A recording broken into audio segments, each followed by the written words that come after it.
자, 친구들 안녕.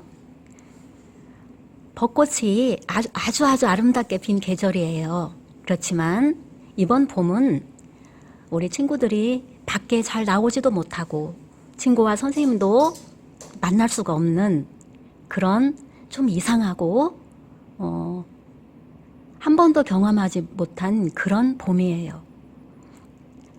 자, 선생님이 교실에서 창밖에 보니까 벚꽃이 활짝 피었어요. 그러니까 더 친구들 생각이 나요. 그래서 선생님 혼자 수업을 해서 우리 친구들에게 보여줘야 되겠다. 그 생각이 문득 들었던 거죠. 그래서 선생님 혼자 이 수업하고 나중에 친구들이 다 볼 수 있도록 할게요. 자, 오늘 공부할 내용은 1단원 재미가 톡톡이라는 1단원의 재미가 톡톡이라는 단원이에요. 이 단원에 동시가 여러 편 나오는데 봄의 길목에서라는 시는 어제 공부했고 오늘은 소나기와 공 튀는 소리 공부를 하겠어요. 그런데 이 1단원에서는 감각적 표현에 대해서 지금 공부를 하고 있어요. 그러면 감각적 표현이라는 뭘까? 어떤 사물이나 사람이나 또는 자연, 우리가 살아가는 데서 겪은 모든 일을 본 인상이나 느낌을 본 것처럼, 먹어본 것처럼, 냄새 맡는 것처럼, 듣는 것처럼, 만지는 것처럼 그렇게 표현하는 것을 감각적 표현이라고 해요. 자, 그러면 오늘 공부할 소나기. 소나기는 어떤 비지요? 어떤 비를 소나기라고 해요? 그렇죠. 갑자기 내렸다가 갑자기 그치고 또 갑자기 그치고 나면은 갑자기 하늘이 맑아지는 그런 비지요. 이 소나기를 맞아본 적 있어요? 네. 그리고 소나기를 맞아본 경험을 한번 생각해 보세요. 떠올려 보세요. 선생님도 이 소나기를 맞아본 경험이 있는데 몇 년 전쯤 길을 걷고 있었는데 갑자기 비가 내리기 시작했어요. 그때 선생님 기억에 그 소나기는 거인이 큰 발자국으로 땅을 걸어가는 것처럼 그렇게 내렸던 것 같아요. 그래서 선생님이 얼른 어느 가게 처마 밑으로 들어갔어요. 하얀 빵을 만드는 빵집이었던 것 같아요. 그런데 처마 밑에 들어갔는데 처마 밑에는 선생님보다 먼저 고양이가 앉아 있었어요. 그러다가 선생님이 뛰어들어가니까 이 고양이가 선생님을 동그란 눈으로 째려보더니 휙 달려서 빗속으로 사라졌어요. 선생님은 고양이야, 너 안 때릴게. 무서워하지 마. 그렇게 했지만 고양이는 들은 척도 하지 않고 빗속으로 사라졌어요.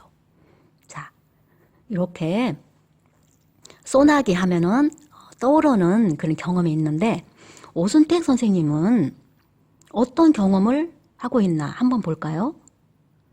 누가 잘 익은 콩을 저렇게 쏟고 있나? 비.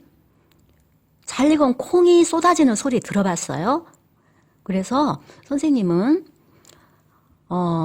잘 익은 콩을 저렇게 쏟고 있나? 이 대목을 보면서 이 비가 어디에 쏟아졌길래 이 선생님은 이게 콩이 쏟아진다고 이렇게 하셨을까 생각을 해보니까 선생님은 아파트에 살고 있는데 빗소리가 밤에 비가 내리는 소리를 별로 듣지를 못한 것 같아요. 바람이 부는 소리는 가끔 들어요. 바람은 이렇게 창문도 흔들리고 창문도 두두두두두두 흔들리고 듣지만 아파트에서는 비 내리는 소리를 들을 수가 없어요. 그런데 선생님 기억에 어릴 때 선생님 집이 함석지붕 위에 떨어지는 그 빗소리는 기억이 나요.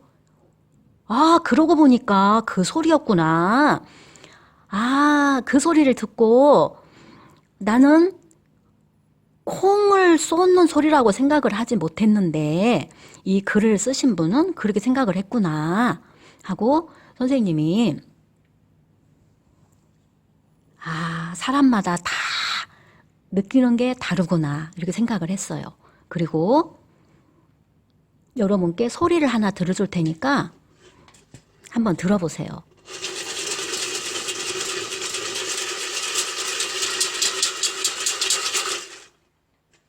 자, 이 소리가 무슨 소리 같아요? 빗소리 같기도 하고 또는 다른 소리라고 생각할 수도 있겠지요. 선생님은 빗소리를 한번 만들어 본 거예요. 자, 보여줄까요?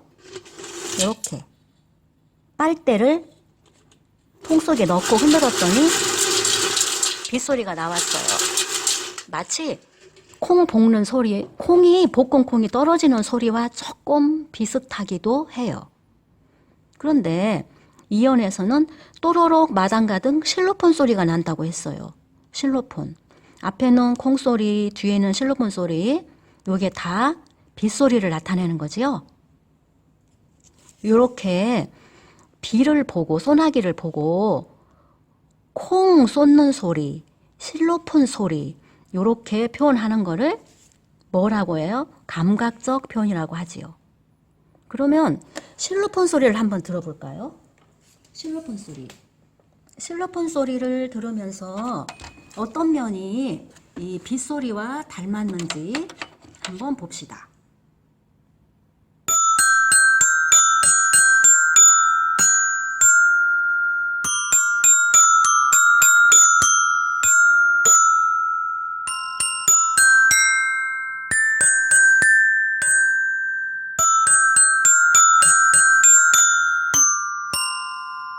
자, 이게 실로폰 소리인데 실로폰 소리와 빗소리가 좀 닮은 점이 있나요?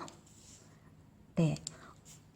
이 마당에 물이 고여 있는데 그 물 위에 빗방울이 톡톡톡톡톡톡 떨어지면 그 소리가 맑고 투명하게 났나 봐요. 그래서 그거를 실로폰 소리라고 이렇게 표현을 했어요. 자, 이런 표현을 감각적 표현이라고 해요. 자, 그러면 우리가 이번에는 공 튀는 소리를 한번 보도록 해요. 공 튀는 소리.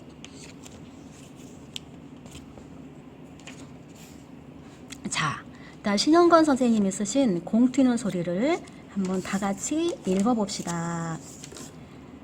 이틀째 알아누워 학교에 못 갔는데 누가 벌써 학교 갔다 돌아왔는지 골목에서 공 튀는 소리가 들린다. 탕탕 땅바닥을 두들기고 탕탕탕 담벼락을 두들기고 탕탕탕탕 꽉 닫힌 창문을 두들기며 골목 가득 들리는 소리.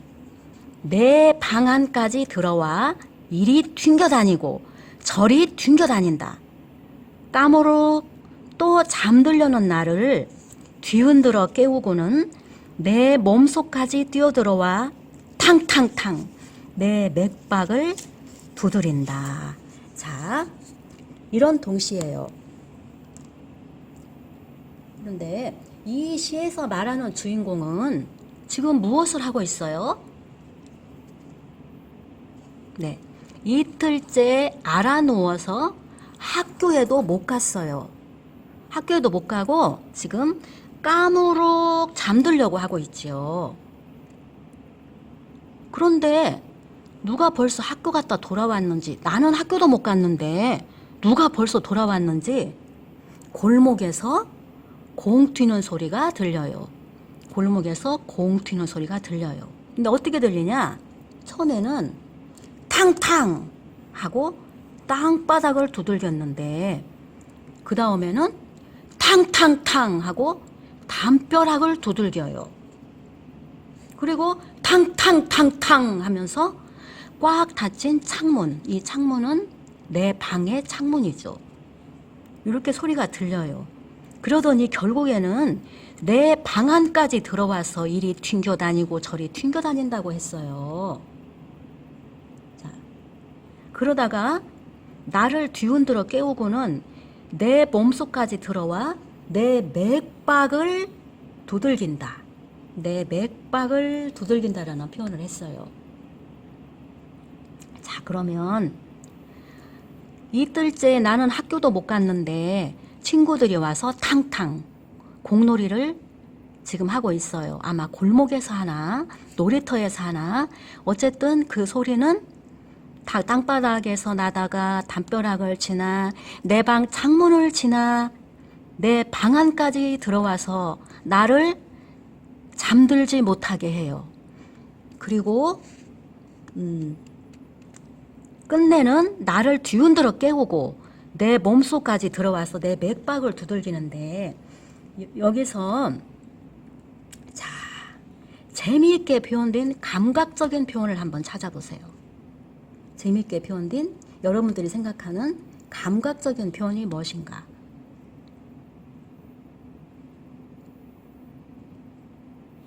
자, 탕탕. 탕탕이라는 소리가 공 튀는 소리를 나타냈지요. 그 다음에 더 세게, 탕탕탕. 더 세게. 이 소리를 가지고 공이 튀는 것을 나타냈어요. 자, 감각적인 표현이 있고, 그리고 내 방 안까지 들어와 이리저리 튕겨다니는 거. 공이 마치 눈에 보이는 것처럼 튕겨다니는 표현, 감각적인 표현을 또 사용했고요. 끝내는 내 몸속과 내 맥박을 두들긴다. 자, 맥박이 뛸 때는 어떤 때 맥박이 뛰나요? 너무 좋아서 신날 때도 맥박이 뛰고, 화가 나서 참지 못할 때도 맥박이 뛰고, 또 무슨 일을 하다가 숨이 찰 때도 맥박이 뛰지요. 그런데 이 친구가 이 글 속에 나오는 이 주인공이 뛰는 맥박은 어떤 맥박일까요? 네. 아, 빨리 나와서, 빨리 일어나서 친구들하고 같이 골목에서 공놀이를 하고 싶다. 그 생각으로 이 맥박이 뛰는 것이지요. 자, 그러면 이 단원에서, 이 동시에서 이리 튕겨다니고 저리 튕겨다닌다 했는데, 까무룩 잠들려는 나를 뒤흔들어 깨우고 내 몸속까지 뛰어들어와 탕탕탕. 나도 빨리 일어나서 공놀이를 하고 싶다. 이렇게 표현을 했다면 이 동시가 지금보다 감각적 표현을 잘했다고 볼 수는 없지요. 그런데 내 맥박을 두들긴다. 이렇게 내 맥박을 공이 두들긴다라는 이 표현이 감각적인 표현인 거예요. 그리고 동시를 쓸 때에 내가 골목에 나가서 놀고 싶다. 이렇게 표현을 하면 동시적인 표현은 아닌데, 같은 내용을 담고 있으면서도 내 맥박을 두들긴다. 그러니까 나가서 같이 친구들하고 공놀이를 하고 싶다. 이런 뜻이 담긴 표현을 썼어요. 그래서 이 글이 아주 좋은 동시가 되는 거예요. 결국 이 두 동시는 콩, 실로폰, 탕탕, 맥박을 두들긴다. 이리 튕겨다니고 저리 튕겨다닌다. 이런 감각적 표현을 사용했기 때문에 우리가 정말 좋아하고 사랑하는 동시가 될 수 있는 거예요. 그러면 우리 친구들도 동시를 한번 써볼까요? 동시를 한번 써보는데, 동시를 쓰기 위해서 감각적 표현을 익히는 공부를 한번 잠깐 해보겠어요. 자, 우리가 무엇은 무엇 같다. 무엇은 무엇 같다라는 놀이를 한번 해봐요. 무엇은 무엇 같다. 그러면 우리 엄마는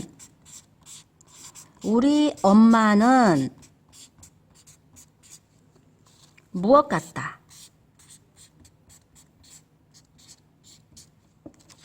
자, 어떤 친구는 우리 엄마는 햇볕 같다.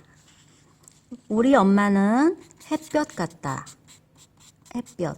또 우리 엄마는 등대 같다. 왜? 우리가 살아갈 길을 가르쳐주고 함께 가주는 분이니까. 우리 엄마는 등대 같다.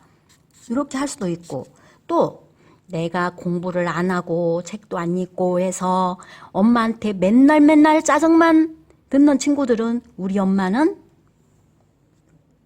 마귀 할멈 같다. 이렇게 표현할 수도 있겠지요. 우리 엄마는 마귀 할멈 같다. 자, 우리 엄마는 참 따뜻한 마음을 가졌어요. 이런 마음을 우리 엄마는 햇볕 같다. 이렇게 하면 그 속에 우리 엄마 마음이 따뜻하다는 것을, 그리고 우리 엄마가 나를 많이 사랑한다는 것이 다 표현이 되는 거지요. 그러면 또 우리 아빠는 뭐뭐 같다. 우리 아빠는